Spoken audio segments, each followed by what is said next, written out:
एक ऋषि जिसने क्रोध को त्याग दिया, एक देवी जिसकी आंखों में अब भी तप का तेज था, और एक सम्राट जिसका लोभ बना विध्वंस का कारण। पर यह कहानी सिर्फ धर्म की नहीं है, ये कहानी है बलिदान की।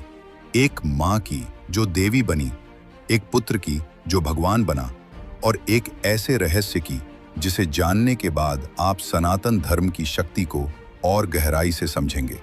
क्या आपने कभी सोचा है, जिस क्षत्रिय सम्राट सहस्त्रार्जुन की गाथा से धरती कांपती थी, उसे एक ब्राह्मण पुत्र ने क्यों और कैसे मारा? और क्या आप जानते हैं कि देवी रेणुका कभी विधवा नहीं हुई?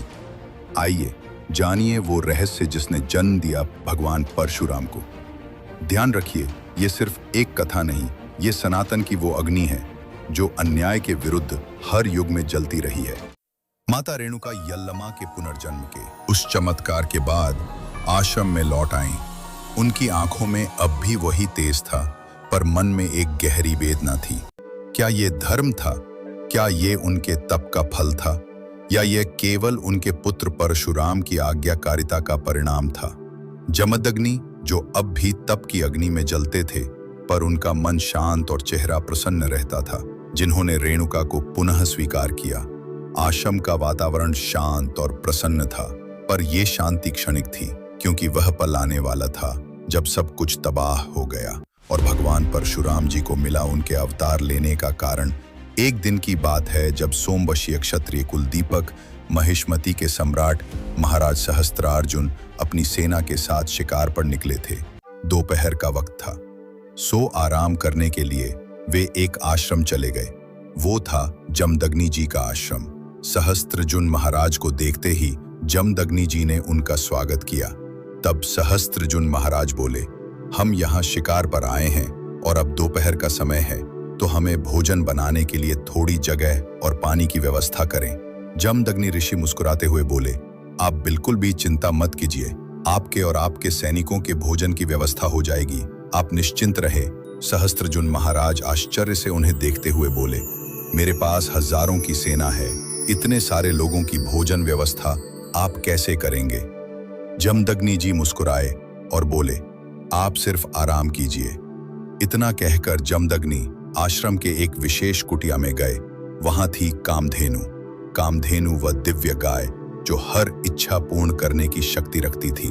जमदग्नि ने उसका स्वागत किया और कामधेनु की शक्ति से सहस्त्रार्जुन और उसके सैनिकों के लिए भोजन और सुख सुविधाएं प्रदान की। पर सहस्त्रार्जुन यह सब देख हैरान हो गया। उसका मन लोभ से भर गया। उसने कहा, ऋषिवर, ये कामधेनु मेरे साम्राज्य की शोभा बढ़ाएगी, इसे मुझे दे दीजिए। जमदग्नि ने शांत स्वर में उत्तर दिया, यह गाय मेरी नहीं, यह सृष्टि की धरोहर है, इसे मैं किसी को नहीं दे सकता। सहस्त्रार्जुन का गर्व ठेस खा गया। उसने अपने सैनिकों को आज्ञा दी और कामधेनु को बलपूर्वक ले जाने का प्रयास किया। पर कामधेनु, जो स्वयं एक दैवीय शक्ति थी, ने अपने तेज से सैनिकों को तितर बितर कर दिया। क्रोधित सहस्त्रार्जुन ने अपनी 1000 भुजाओं का प्रयोग किया। पर तभी जमदग्नि जी ने कहा, हे मां कामधेनु, आप तो जानती ही हो कि मैंने क्रोध को त्याग दिया है, वरना किसी की इतनी हिम्मत न होती कि वो मेरे सामने आपको ले जाने की बात भी करें। अतः मैं आपकी रक्षा नहीं कर सकता, तो आप अपने लोक चली जाओ मां। जमदग्नि जी के इतना कहते ही मां कामधेनु अपने स्वलोक यानी कि गोलोक चली गई। कामधेनु के जाते ही सहस्त्रजुन क्रोध से भर उठा और जमदग्नि पर आक्रमण कर दिया। उसने 18 बार जमदग्नि पर 18 घातक प्रहार किए। प्रत्येक प्रहार जमदग्नि के शरीर को छलनी करता हुआ अंत में जमदग्नि धरती पर गिर पड़े। उनका शरीर रक्त रंजित और प्राणहीन करके अपने नगर की ओर प्रस्थान किया। धरती पर खून बहा था और आकाश गवाही दे रहा था कि अब न्याय उतरेगा। परशुराम का प्रतिशोध धरती को हिला देगा। पिता के रक्त से सनी मिट्टी अब एक अवतारी पुत्र को पुकार रही थी। क्या होगा जब क्रोध खुद विष्णु का अवतार बनकर उतरेगा? जानिए अगले भाग में, जब परशुराम बने प्रलय का कारण। कहानी ने आपको छुआ हो तो लाइक जरूर कीजिए। अगर ऐसी पौराणिक गाथाओं में आप भी डूबना चाहते हैं तो अभी सब्सक्राइब कीजिए स्क्राइब स्टोरीज को। अगला भाग जल्द आ रहा है, तैयार रहिए। धन्यवाद।